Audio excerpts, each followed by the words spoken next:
And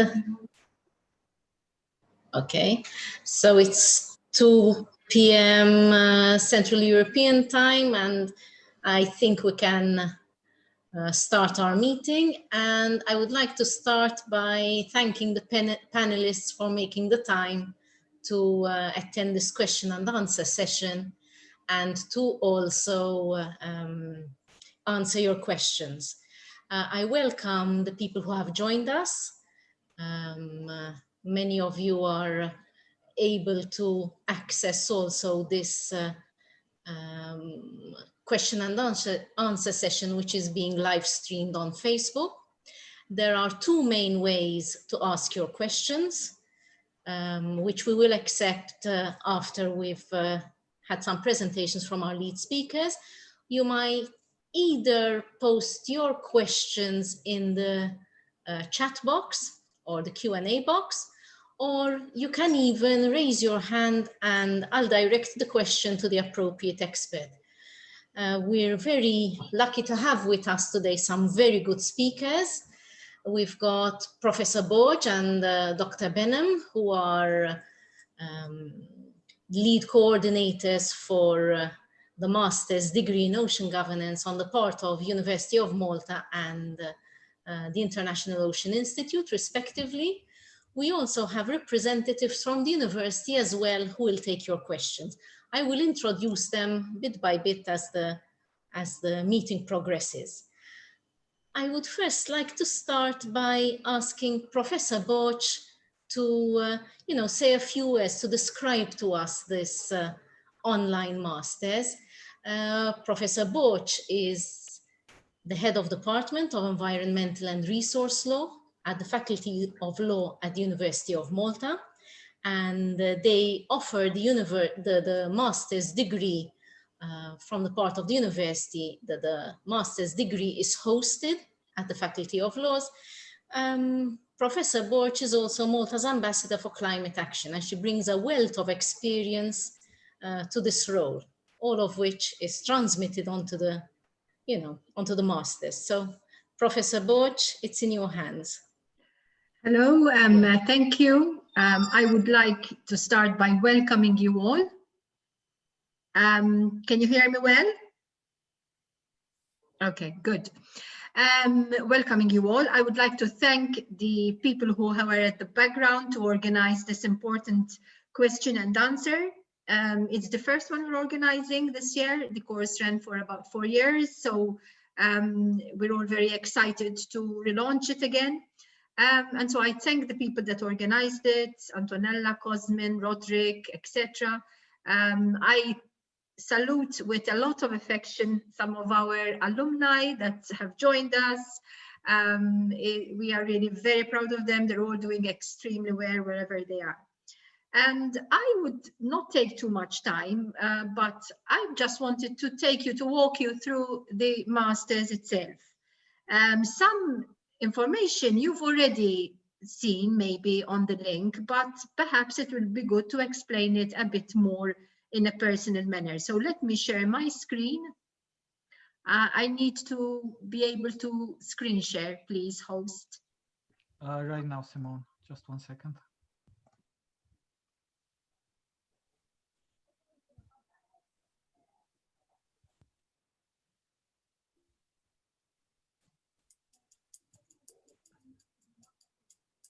You can check now. Okay, so yes, here we are. But we start from the very first. We start with the ask away, but let's go bit by bit. So we launched this masters quite some time ago, in the I think it was 2014. And at that time, the words ocean governance were quite new. And in fact, we even had the suggestion not to use those words. Nowadays, everybody talks about ocean governance. And the idea of having a Master of Arts, which is interdisciplinary, was precisely to underline the wide spectrum of ocean governance. And as you can see, our mission, our ethos in this course is to provide a master's that helps students and lecturers alike to discuss, teach, learn, research our relationships with the ocean, managing our relationship with the ocean. So basically, the program is an international master's, meaning that whilst it is organized by the University of Malta, it has a prestigious international partner, and our international partner is the IOI. And we are very proud to host this master's together with IOI, because we have been working together in this nurturing of our relationship with the ocean for a very long time, many decades. And so this joint masters, this international masters program was really a very important achievement in this excellent partnership that has endured throughout time. I don't need to underline this any further, because I'm sure you know that IOI is a leader in ocean studies and training. And this is coupled with the University of Malta, especially the Faculty of Law's expertise in ocean law, research, training, internship, hosting, etc.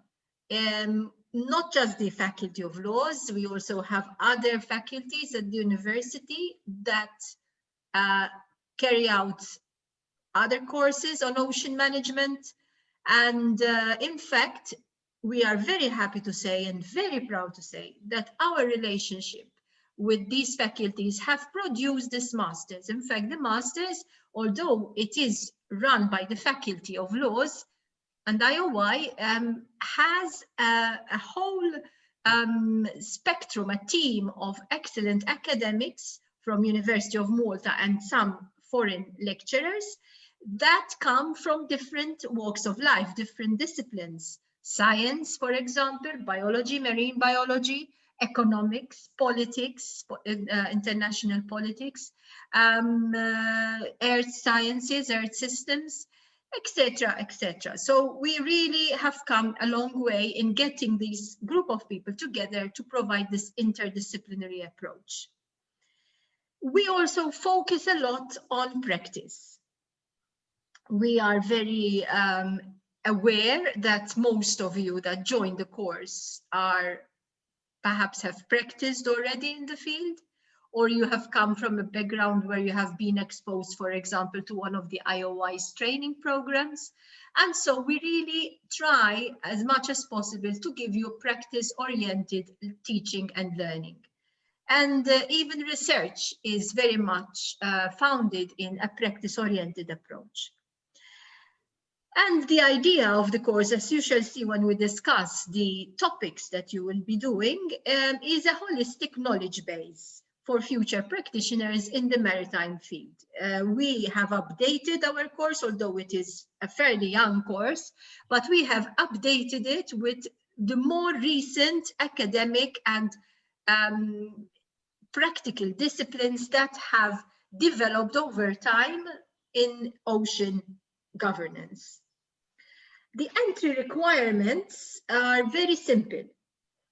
We accept applicants that have completed and are in possession of their first cycle degree in a relevant area of study. But we leave this very, very wide open, because we do consider that people from different walks of life, different backgrounds, have an interest in ocean governance. And so anyone who is in possession of a first degree with the second class lower as a minimum is eligible to apply. And then if there are issues with the area of study, this is discussed internally and it is communicated with our applicants.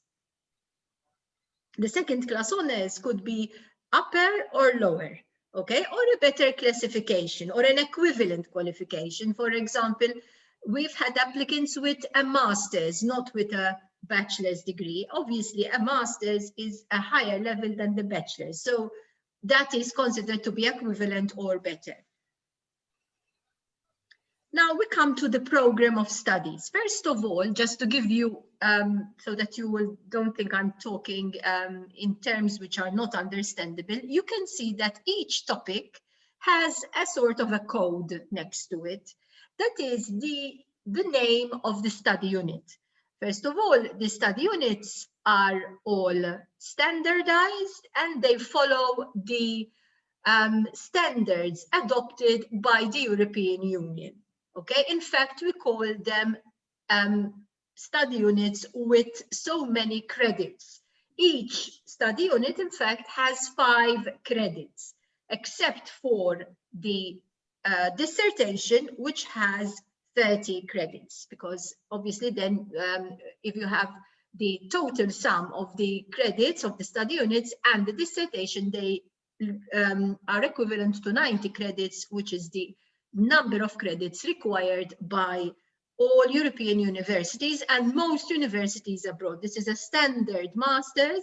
It meets all the necessary criteria so that when you go out there after you've qualified, nobody can tell you this is not enough. This is more of a diploma or a certificate rather than a master's. No, our master's is a fully fledged master's and it is acknowledged everywhere.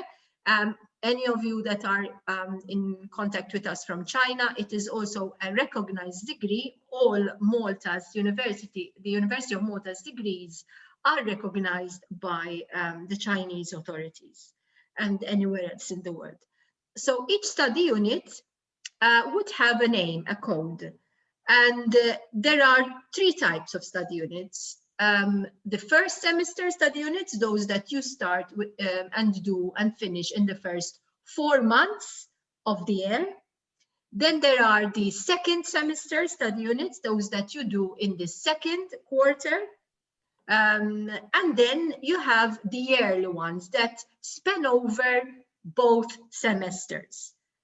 We do not, as we know that the dissertation requires a lot of concentration and focus, we do not, we complete actually our learning, our taught component by the second semester. So by the time that the students submit their proposal and start working on their dissertation, they don't have any other study units to complete, unless in the eventuality that they may have failed from one of them. But so far, I mean, this has not been a common occurrence.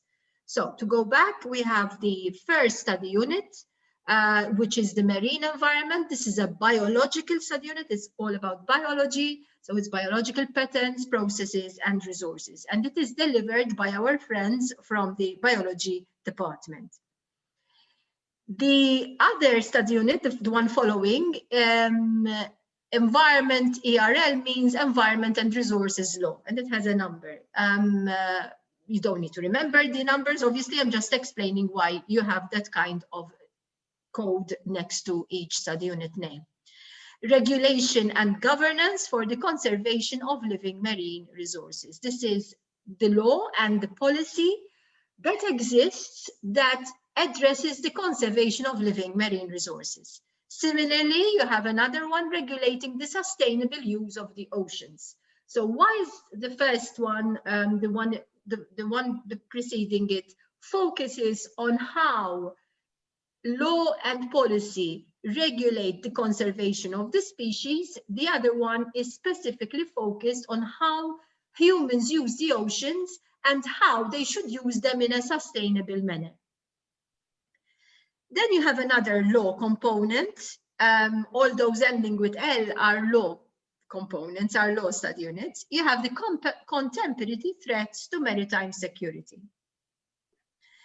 And there is also the other study unit, which is the human element of maritime crime, migrant smuggling, human trafficking, and stowaways. So you can see what a wide range of topics you have there. Okay. Then, in the meantime, those are the yearly study units, those that span from February till September, because the first semester is from February till May. And the other semester is June, July, August, September, okay? 4 months each semester. And the ones that I talked about previously span, they can be lectured from February to September. Then you have those study units that are start and finish in the first semester. And these are the contemporary definition of ocean governance. In fact, this is the very, very first study unit that we start, because it is the basic one, understanding what ocean governance means. You have then another study unit coming from the Institute of Earth Systems. It's observation of marine coastal processes and trends, a very practice-oriented study unit. And another study unit from Earth Sciences, which is Earth Systems, sorry, which is the fundamentals of sustainability. What do we mean? Which are the measurements, the tools to measure sustainability? Another study unit of law this time is international law of the sea. Again, this is quite a basic topic. It's the point of departure together with the rest, because it identifies what would be the very first, the basic law instruments that govern our human activity at sea and human use of the sea. And this semester one has also a very important study unit, which is very cross-sectoral. It is about research methods. In fact, we call it qualitative and quantitative research methods. This is more of a tutorial in the sense of it tutors our students how to carry out research. So it's a procedural kind of study unit. It serves all the other study units. It tells us what needs to be done, what is expected of a master's student, what kind of level of research is expected. And we also help you under the study unit. We also help you, for example, how to formulate your proposal for your dissertation, how to carry out, for example, surveys or interviews, how to quote books and how to look into materials, etc. So that's the first semester. Then the second semester, June to September, we have the remaining study units, which are only 2, which are very specialized and would require that you have completed both the yearly study unit and the yearly study units and those of the first semester in order to be able to understand better and to apply better these 2 study units. One is about economics and the marine environment, and the other one is about ocean policy making and the application of policy measures to specific ocean issues. This is a practical exercise and it really exposes you to the working world because it gives you trials, it gives you moot opportunities, how to put into practice what you have learned and apply it in a fictitious case, okay, in an imaginary set of circumstances where you would be asked to apply all that you have learned. So it really prepares you for your work opportunities.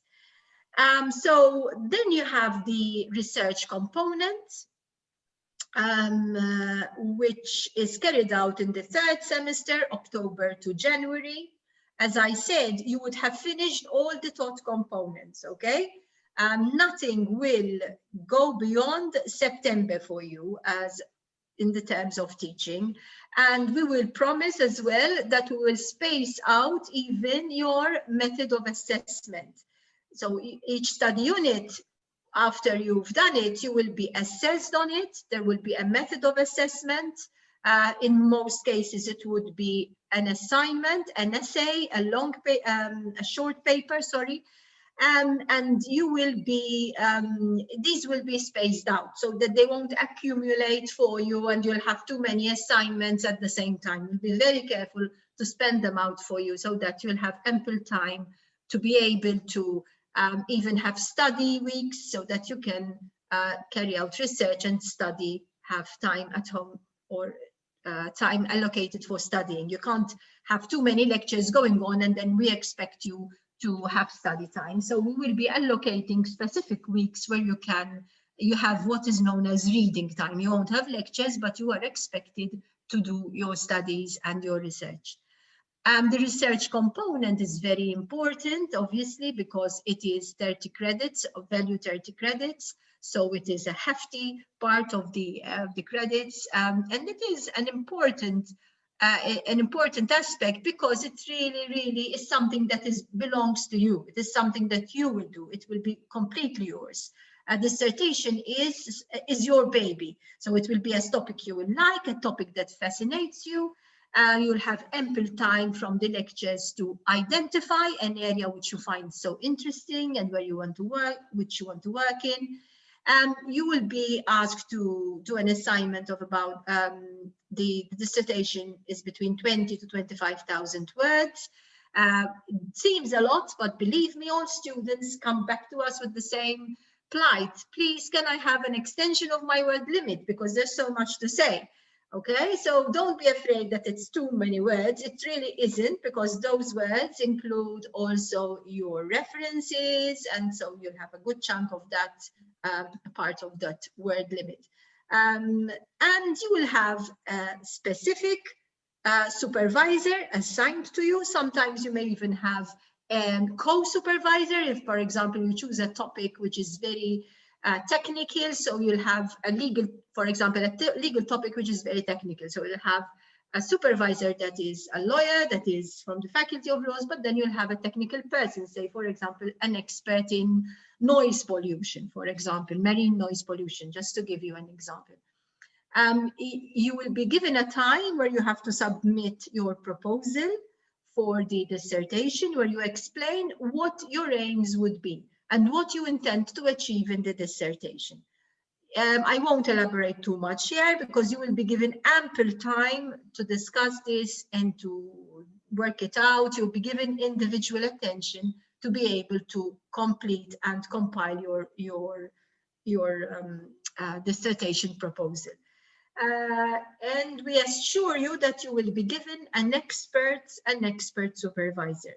Then when you submit your dissertation, you will be, it will be given to 3 examiners, and the examiners would obviously assess the dissertation, provide a report, which will tell you whether you've passed or not, and there is no viva for the dissertation. So, sorry if I took too much time, but I thought I'd be as exhaustive as possible. Ask away, ask me anything, as long as it's related to the degree. Thank you very much for your attention. Okay. Professor Borch, thank you very much for this.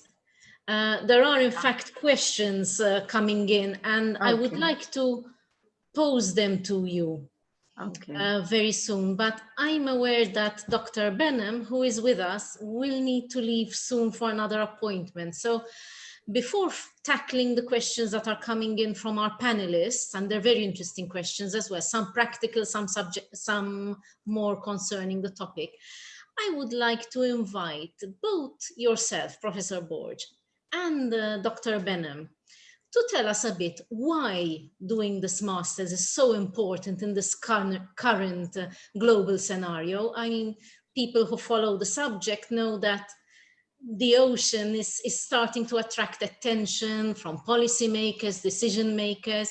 It's starting to become a topic of interest, even because we now can really understand its link to climate, for example. So if you could just very briefly tell our listeners what and why this master's is so important nowadays. So Auni, you start, because I've been talking a lot. And thank you for inviting me to be part of this wonderful meeting. And this very little one can add after Professor Borch has spoken. And to me, the issue is more why ocean governance at this time? And one can look at how this new frontier of human engagement has evolved and why. Of course, the origins, as you know, goes back to 1976 when Arvid Pardo first articulated what the ocean wealth is and what the ocean does. And that resulted in the law of the sea. And then once the law of the sea came into being, people's mind were still there in this very narrow ideas of fisheries and maritime trade and shipping. And that was the ocean is something there. It was then Elizabeth, which first said to us, if you looked at the ocean as a part, as a distant part of our being, now you must see the land as an extension of the ocean itself. And so slowly the importance of the ocean began to be articulated in the academic, in the persons, but it really was forgotten in terms of the international equation, because we were told, don't worry about sectors and oceans and climate and that, because even climate, the globalization would take care of it. And then the ocean lost its presence. We went through 33 decades that were decades lost of the ocean. What struck us back again, suddenly we found this link, this biological, whatever link between climate change and the challenge of climate change and the ocean. The two, we suddenly realized they cannot be separated. And then in 2010, when we articulated the blue economy, suddenly the public sector and the private sector began to become so aware of the potential of the linkage of the ocean and its use, and also that link to the climate change and to the environment and to the health of our planet. The health of the ocean, climate change became an integral part of the health of our planet. And now it attracted the so-called ocean governance, which is basically how we humans manage our relationships sustainably. And we realized, first, there is a lot of wealth, there is a lot of that's going, technology that will evolve as a result of the research in the ocean, that economic values are that, which means that we have an ocean and a climate working together, but they both are an existential threat. So to the whole being of this planet. And when you have that, then you think research, science, legislation, rules, regulations, all this come in order to face this existential challenge.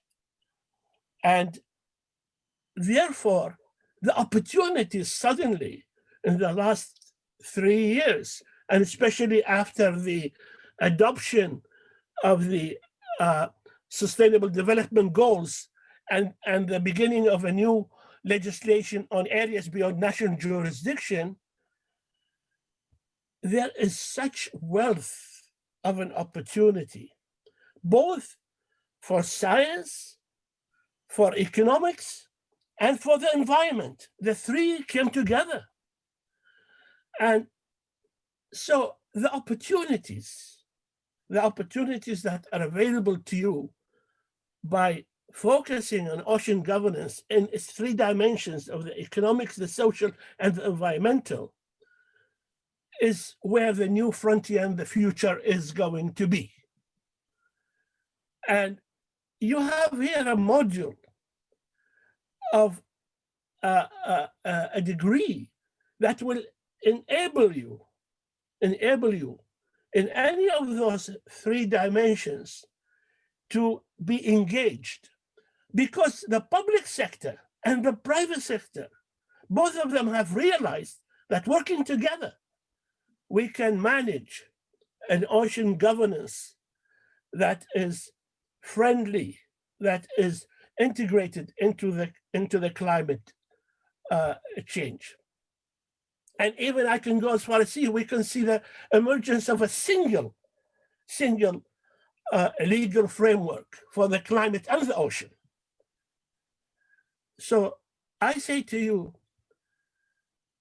this is engaging. It opens up opportunities that are never were before available to you.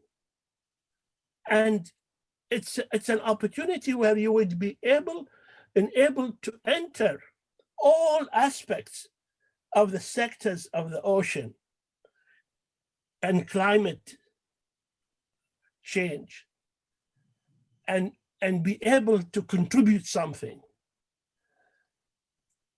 You can contribute by advocacy, but you can contribute by preparing yourself and tuning yourself with this degree for the future, your future and the future of our planet. I'm sorry, because I have another engagement. I wish I could be there to see what I can answer to questions. Thank you. Thank you very much. Dr. Bonham. As you can see, we're all very passionate about the topic. We can speak for ages about it, really. But I just add to what Dr. Bonham has said. In fact, this is it. This is where we are. I think we have heard this, I'm sure, that science tells us that we've moved from the Holocene to the Anthropocene. And we are realizing that we cannot remain stuck in terms of public policy and governance of these two major resources that make our planet habitable, and our focus is the ocean. Climate is obviously a contributing factor to the health of the ocean, but at this point in time, we have to revise our governance of the ocean. We cannot continue to rest on what there has been before. We are a new generation of policymakers, of people that want to protect, conserve the ocean from unsustainable human activity. Basically, that's what it is. And I think that is the major aim of this course. That's why it's called Managing Our Relationship with the Ocean, because the relationship between humans and the ocean have existed for a very long time, ever since humans actually, started grouping together and I'm sure crossed the little body of water in the first boat.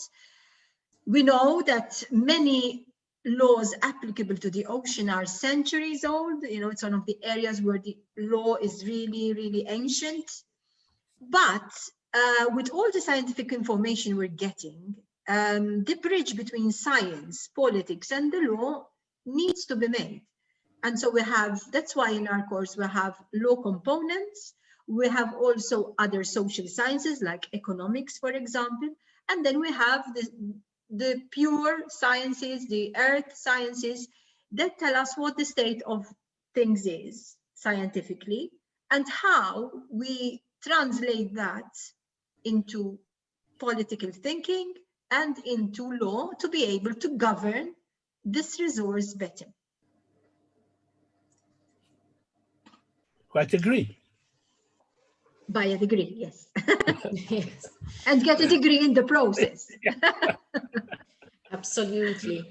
I thank you both for making this very, very clear, the cross-cutting aspect of it, the transdisciplinarity, the huge relevance of the topics to, you know, the problems, the issues we're facing today, globally, regionally, and the holistic view, which I think this course would impart to people who follow it. And I think also something that has been asked in our chat panel is one question. There are a number of practical questions which I will ask you, but one question regards Agenda 2030. I mean, if it was not clear already from your presentation, Professor Borch, it's very clear now in your speech yourself and Dr. Benham, that Agenda 2030 is also at the heart of the syllabus. Of course. And how governance and appropriate governance and sustainability will address the cross-cutting thematics of Agenda 2030 and help achieve the goals globally. If I may, there are some questions coming in on the question board, which are of a practical nature. So I think Professor Borch, I'll address them to you. One of the questions is whether you could give some information to international students who may come from different time zones as to how the lessons will be organized in a practical way, synchronous, asynchronous teaching. So if you can help. Yes, definitely. This is a course by distance learning. So all the lectures will be live. We will be mindful of the different time zones, but the decision has been taken that this is a live course, in the sense distance learning, because the learning will happen in real time. So the question whether these lectures would be recorded is no. The lectures will be given live. Obviously, if something happens and someone is ill, for example, just like if it were a normal face-to-face course, okay, one would be given some kind of concession, but there is no recording of the lectures. And so it won't be, the lectures won't be recorded and put online and you can access them whenever you want, because that's online learning. We did not adopt that method. We adopted a distance learning method because we believe in a personal relationship with our students. So we want to keep our lectures live. And there were other, I don't know, Antonella, we want to do them one by one so that we don't skip anything, or? Okay, because many of them can be grouped, and in fact, thank you for answering this question, because it actually answers two questions that were on the board. Okay. And thank you also for making it very, very clear that through this master's degree, the support from the faculty will be hands-on, continuous, real-time, and it's not, it's the next thing. I think it's the same as a live master's, but virtually held on electronic media. Am I correct? So the feedback, the debates, the personal guidance by the lecturers will remain there. Yes, that's right. And we have a virtual platform. We can upload materials for you, whatever you need. Obviously, and this is, I emphasize this. We are training you for the outside world. We are training you to, as master's students, as master's graduates, to go on and be specialized people in your job. So, although we will help, we try and avoid spoon feeding, because we feel that this will perhaps be a bit tougher on you. But at the same time, you will not be sheltered in a manner that when you go out there to work, all of a sudden it's a huge shock and a sink or swim situation, okay? So basically, we will be here to help and assist.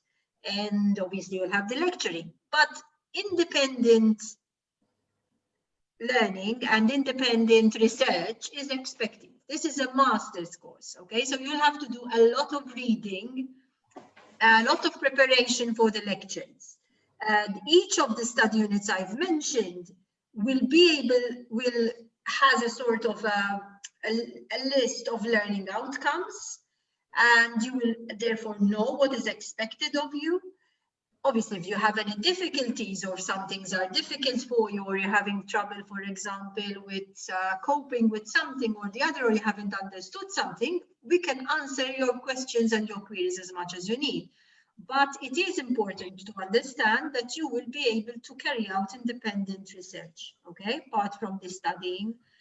And that way we are training you in a practical manner for the outside world. The same with the deadlines. We will not be soft on the deadlines, because it's in your interest to learn to deliver within deadlines.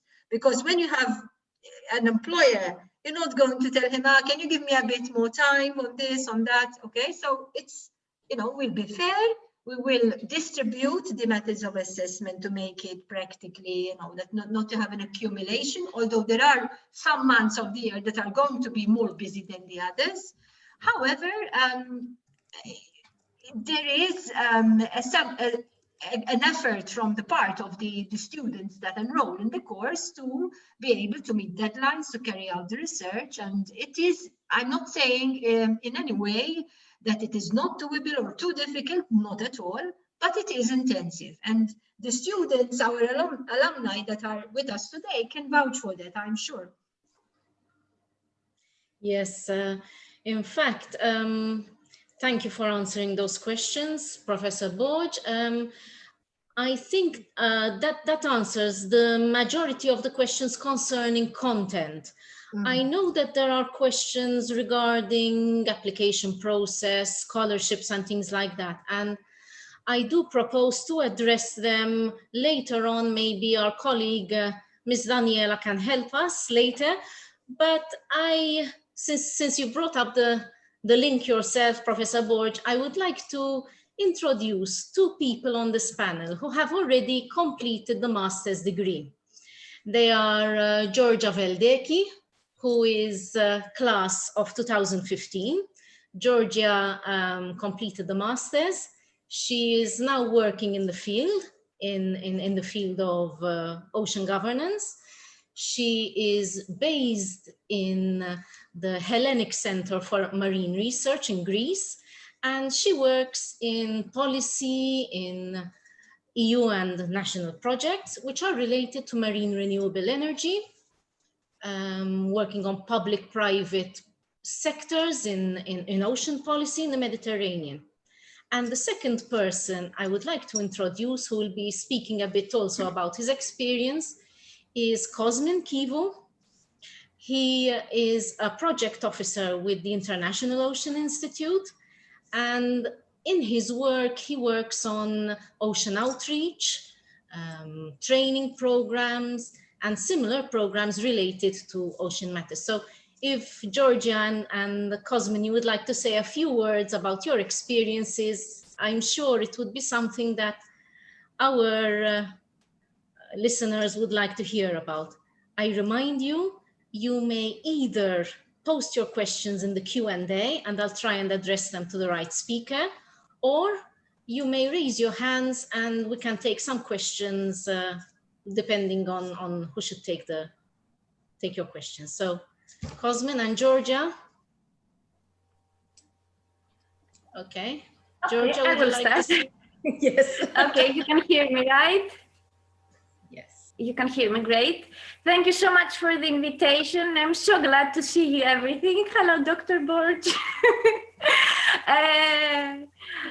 Well, what can I say? From my point of view, studying in this international program was truly a unique experience, because it actually introduced me to all the necessary aspects of ocean governance. As the professor said, you're not only focusing on international law, but also you have marine biology, aquaculture, monitor coastal hazards, you have all the aspects. So it is like this master goes one step beyond by helping you understand all the norms, all the policies governing the ocean, and by approaching this topic in a more integrated way, and that is truly necessary in nowadays. If I can say about me, well, personally, it helped me greatly developing my career.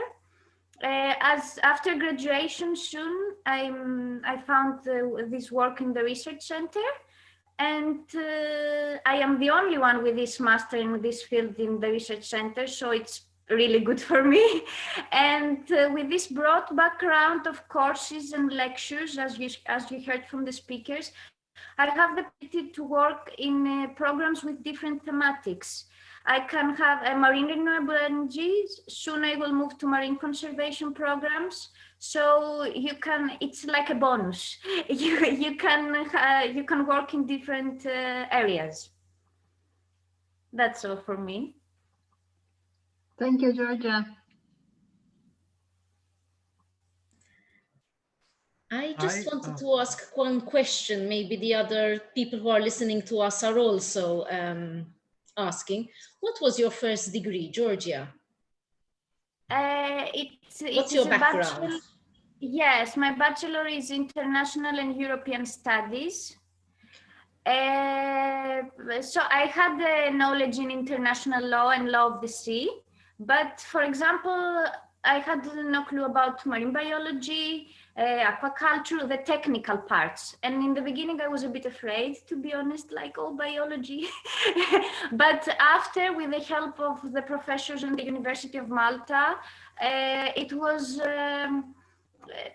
you can reach all the topics, not just the theoretical part, not just the law and the policy making, but also aquaculture, sustainability, the more practical parts that we need to combine both. It is interdisciplinary. So I was afraid in the beginning, but after the first month in Malta and meeting the professors, or it will be online now, all this fear went away, because in practice, it was something unique, something different. Thank you. Thanks so much. Cosmin, would you like to say a few words? Yes. First of all, I'm sorry, everybody, for sending all those emails. I hope you're going to forgive me. First of all, I graduated from University of Malta with an undergrad in international relations, and my experience and what I wanted from this MA program were very similar to what Georgia said. For me, I was already accustomed to a multidisciplinary approach from my undergrad, and I wanted to continue to explore more along the same lines. I wanted, since I had some experience on the economic side, I wanted to further refine my understanding and also my understanding of the law, the international law, and as Georgia said, on the biology as well. So it was the best choice I could make, basically, for wanting to explore the subject holistically. And this is helping me a lot during my job now with the International Ocean Institute, where we address very diverse projects and programs. So the MA is helping me basically every day in a different way. Sometimes the legal aspects help me during my job. Sometimes the biology. I can speak, for example, with biology professors and keep up with the newest news and approaches. That's it. Basically, I'm happy to take any questions if you may have. Thank you very much, Cosmin and Georgia. If there are any questions that are directly addressed to you, people may either wish to, raise their hands to address some questions to a specific speaker. And until I see raised hands, I'll scan a little the question board for topics to be addressed by by the speakers. There was a very interesting question from Omnia Ibrahim. And it's something he asks, how can the student in the MA degree in law increase their knowledge in science, in law and science? And I think this is something that both Georgia and Cosmin, but also our previous speakers, Professor Borg and Dr. Benem, have emphasized very much in their chat, the interdisciplinarity of the masters and how important it is in this world we're in, where developments now are cross-cutting across a lot of disciplines, how important it is to have a familiarity with topics outside of your original study area. So I think this is something which is coming up again and again during our chat. I can't fail but remark that a number of our questions on the panel regard practical matters. How do I apply? What's the fee? How can I deal with this? What scholarships are there? And I think this is the point where I will invite our colleague from the University of Malta, Miss Daniela Camilleri. And I'm also very glad to see Mr. Mario Kassar also joining us today. And they will be able to speak briefly about practical matters concerning applications, concerning fees, and concerning the potential to, check for scholarships. Maybe they'll be able to advise you as well. The floor is yours. Thank you. So would you like to start, Daniela? I would Thank you. First of all, thank you for inviting me. I don't know, what do you think I should answer first, the application process or fee-related queries? Okay. So basically, first of all, can you hear me properly? Because Yes. okay. Yes, Daniela. Okay, so the applications are currently open. The deadline for this particular course is the 5th February, since the course is designated to start in February. And you may submit an application basically until the 5th at 14 hours local time. In the application, which is to be submitted online, we will ask you to present a copy of your qualifications, including your undergraduate qualifications, including certificate and transcripts, together with any reference letters that you may wish to add, your CV, any additional qualifications which you think could benefit your application, and finally, a secure English language certificate, which is required to fulfill the university's English requirements. Now, if you need me to, I can post links on the chat, the link to the application form, a list of documents that you need, the English language requirements. Just let me know and I will post everything on the chat so you can access them easily. Basically, just so you know what happens after you apply, once we receive your application, we will check whether we require any documents which were not submitted. In fact, my colleagues who are working on the current applications have already been in contact with some of the applicants and requested additional documents. So that is something that we normally do. Once we have everything that we need, we will draft an assessment of the qualifications presented and forward them to the Faculty of Laws for further consideration. Once the Board of Studies has reviewed your qualifications, they will send us their decision, and then at that point we will issue an official letter confirming the university's decision. So that basically is the application process. Okay. Since the course starts in February, obviously we are processing the applications that we are receiving as soon as possible, and we will be able to give you a decision in due time before the commencement of the course. Okay, so that's the application process basically. Excuse me. Thank you very much, Daniela, for this. I just need to also remind you that the deadline is the 5th February, right, Yes, Daniela? yes, exactly. But don't worry, obviously, we are mindful of sometimes it will take some time, especially because of our wide acceptance of your first degree. We have to discuss within the study unit, the study group, the board of studies, sorry, the background, the topic that your bachelor's is in is appropriate and acceptable as for the course. We are quite flexible on this, but obviously it requires a discussion at the studies board level. So this can take a bit of time, but we will be mindful of the deadline and we'll give you an answer as soon as possible. The other thing, Antonella, I have another lecture that I must prepare for on Zoom. Do you mind, before Mario speaks, I answer some questions which I feel I can answer, and then I'll have to say bye, unfortunately, because I have to prepare for another lecture which starts soon. That would be great, thanks. Okay, good.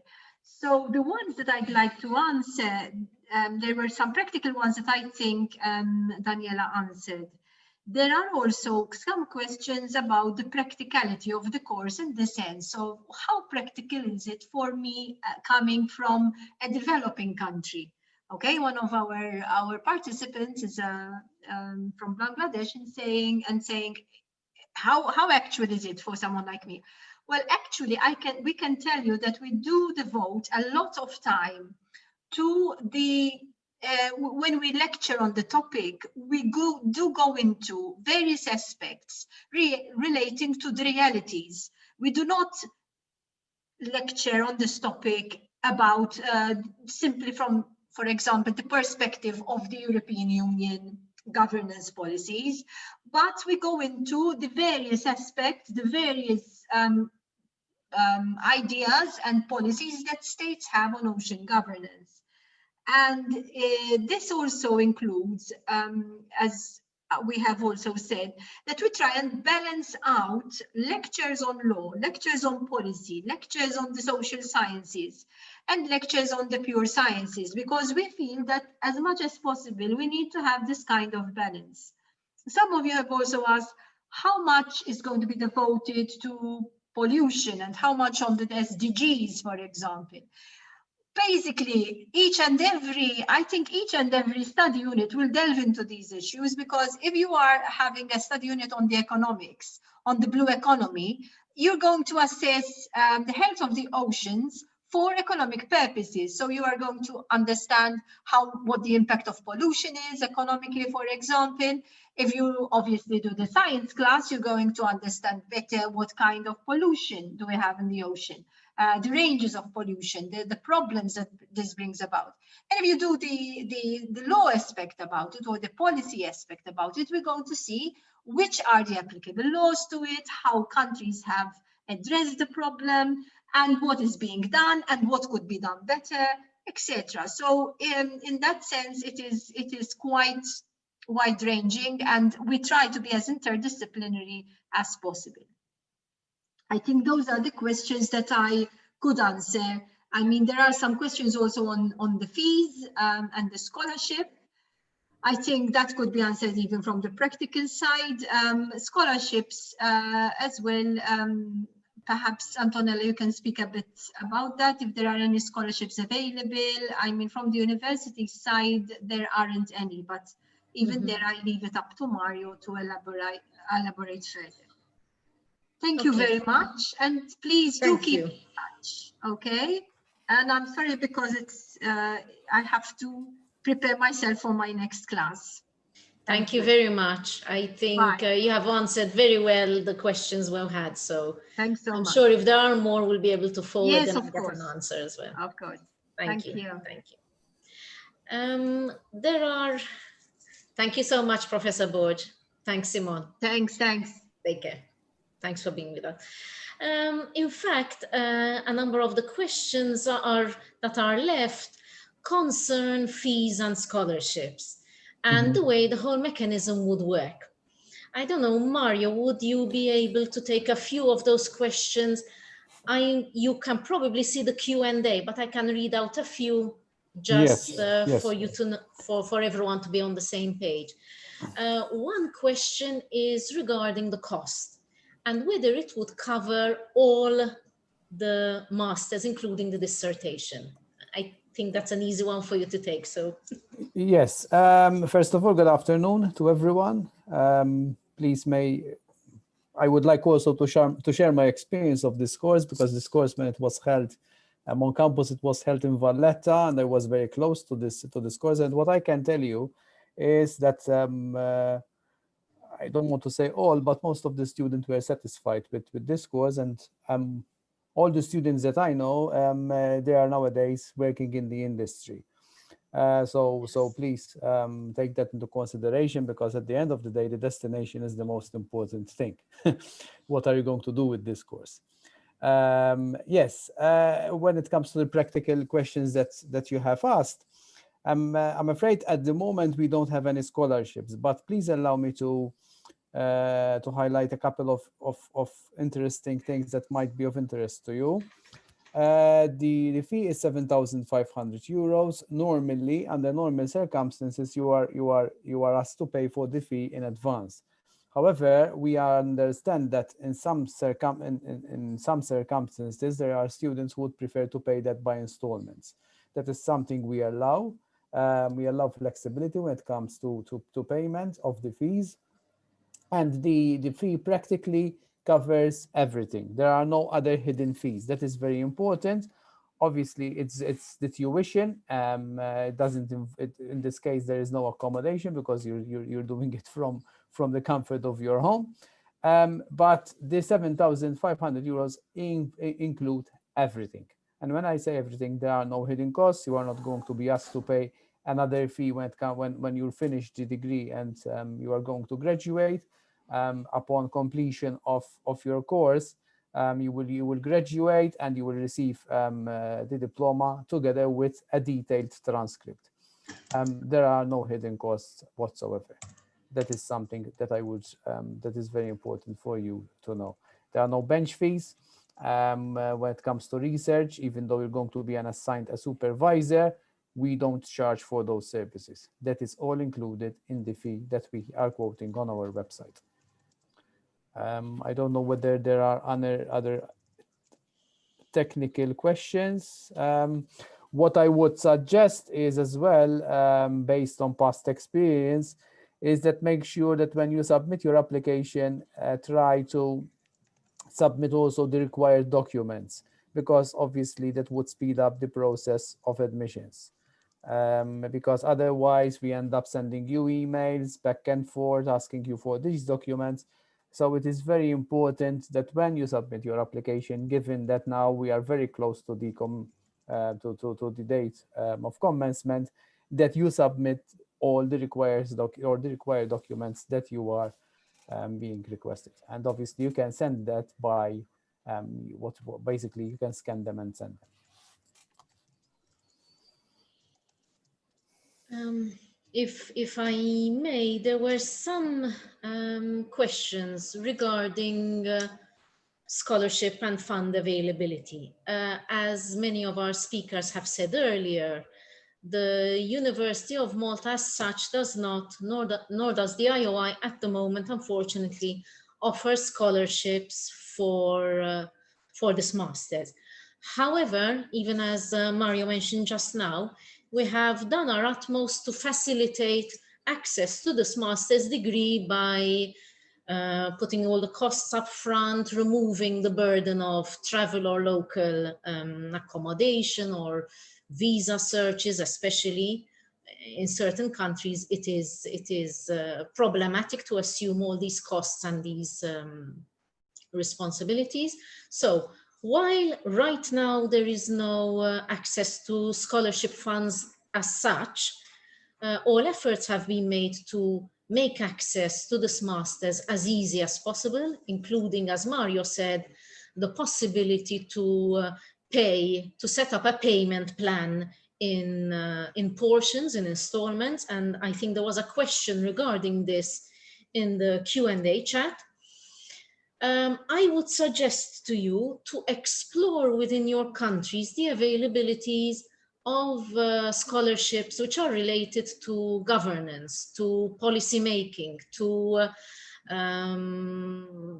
development of human capital.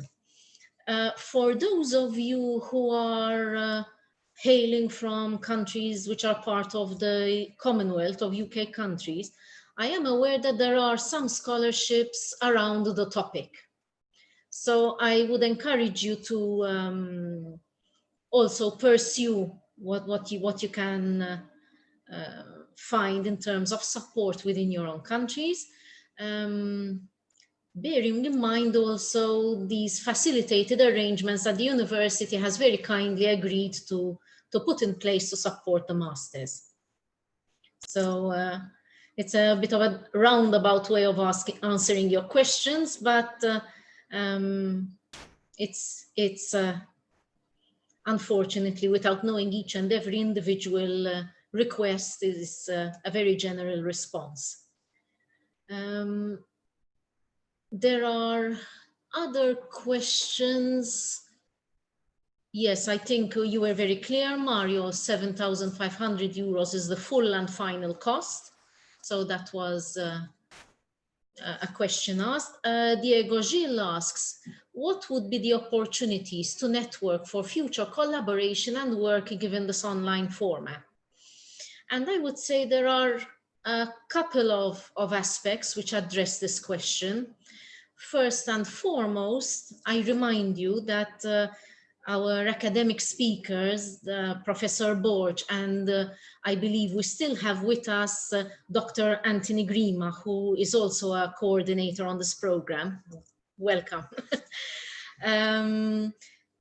The way this master's is taught is very interactive, which means that not only do the instructors, the faculty, impart their knowledge, but there is very much an expectation of debate, that you will network and learn from each other as well. So we understand that many of you have expertise in your own area and are willing to cross-cut across disciplines to learn more. But we're also aware that many of you can bring in their knowledge to enrich classroom debate. So that is something, a teaching method that we also invite and encourage. And when it comes to networking, the International Ocean Institute, which is a partner in this master's course, also facilitates an international network of ocean alumni, which of course graduates of this master's degree automatically become part of. Both Georgia and Cosmin and many other of our master's students are actually part of an international IOI network of experts. And I can tell you, peer-to-peer exchange and opportunities there are quite rich and interesting. So I hope that answers your question, Diego. Cosmin, if you think there are also other questions that I've skipped. There's an interesting question from Rita.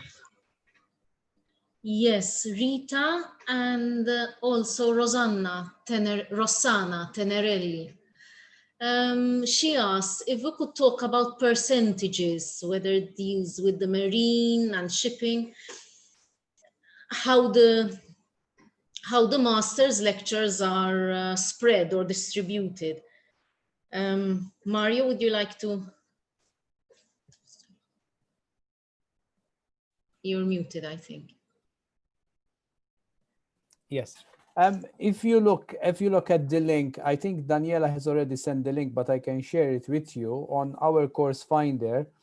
at the very end, there is what we call the course. Perhaps I can share the screen, if I may. Yes, please. Just a second.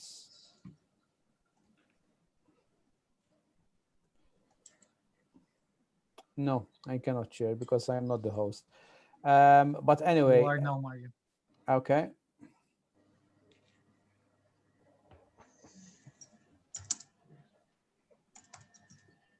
Okay, can you see my screen? Yes. Okay. So basically, if I'll go here and I'll type Ocean on the main university website, which is um.edu.mt, I will get. So this is the course. If you go all the way down here, you have a very detailed program of studies, which basically, as you can see, goes into the detail of every study unit. So here you have the study units for the first semester, which in this case is semester 2 of the university, given that this is going to start in February. And then you have the summer semester, and you have the final 2 study units here. So if you go on each of them, so I'm going to click on each of them, you will even have the description of the actual study unit, including the description, including as well the aims and the learning outcomes, and perhaps this is the most interesting part for you, is whether you're going to be assessed by an assignment or an examination or a combination of both. So technically here, and even there is a reading list, which as you can see, it's here. So technically, the information is there. You can go this deep and actually get information about each study unit that you are going to be taught during this online masters. So I don't know whether that answers the questions. And obviously, as you can see here, you would know how many study units do you have, or how many credits do you have in law, how many credits do you have in science related study units. And even the assigned study unit, the credits to the final part of the degree, which is the dissertation. I could give you there was a question asking for percentages between law, biology. I can give you a very subjective answer. It's around a third each between law, biology, and the economics and the social aspects.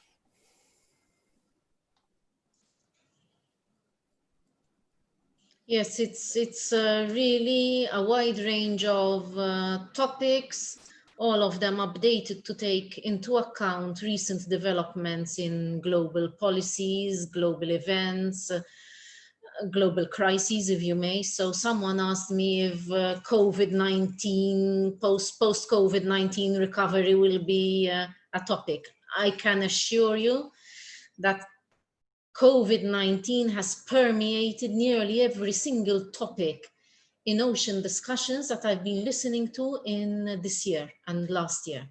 So you can be assured that nearly every topic of debate out there concerning oceans is something that will come up and will be dealt with and will be considered during your masters. Of course, as well as the basic information that you will need to know. The scope of the masters is very wide. So being interdisciplinary, a lot of wide-ranging topics, whether technical, whether policy, whether socio-economic, can be considered for dissertation purposes. So I think there was a question concerning gender, but yes, there's so much that can be done. And I can see Georgia nodding her head because you know directly what that means. Yes, definitely. I think something that has to be clarified as well, and this is from, I have nothing to do with ocean. I'm an expert in the field, but the way the program is structured, it's very important to highlight that the last part of the course, which are the last 30 credits, you can submit your own dissertation. So basically, you can do your own research, and this is something perhaps that you can confirm, Georgia and Cosmin. I mean, it's if you have a special interest in something which is related to ocean governance, you can actually do your own research as part of the program. So it allows that flexibility, as I see it from as an outsider to the program. I can tell you from my cohort of students when I was doing the MA, one dissertation was mostly centered on legal aspects, one was on biological aspects, and one was on economic aspects, and another one was on social aspects out of my class. So there's a lot of space to accommodate different research avenues. Okay. Please, Antonella, if I may, I think there is one of the attendees who is raising his hand. Yes, that's what I was going to address. If you are, is it Sunil? So please feel free to comment or ask your question. Just a comment. Thank you very much, Antonella, for allowing me the time. Thank you, Avni, for your passionate presentation, and for Simone for her comprehensive coverage of the program. All I want to say is that I have a 4-decade association with the International Ocean Institute, which started in 1982 with a program in 1983 and 84 in Malta and Germany. And I have been an associate and a student of Elizabeth Mann Borghese from 1982 until 2002, until her death. And I have a great association with IOI, the University of Malta, for the last 40 years. And I can tell the participants, or the prospective participants, that I would urge them actually to consider this very strongly, consider this program very strongly. And I'll give you the reasons for that. First of all, there is a history of joint work between Malta, IOI Malta, and the University of Malta, which goes back to the establishment of IOI in 1972. So there's almost a 50-year association there. And there's a pedigree because this program has been running in its other format for the last few years. So I would urge you to consider every possibility. Antonella has given you ideas on scholarships that can come from your own countries, from intergovernmental organizations such as United Nations, Commonwealth, European Union, etc. Because I have myself studied all my life. I'm 65 years old, and I have studied all my life through scholarships from these various sources.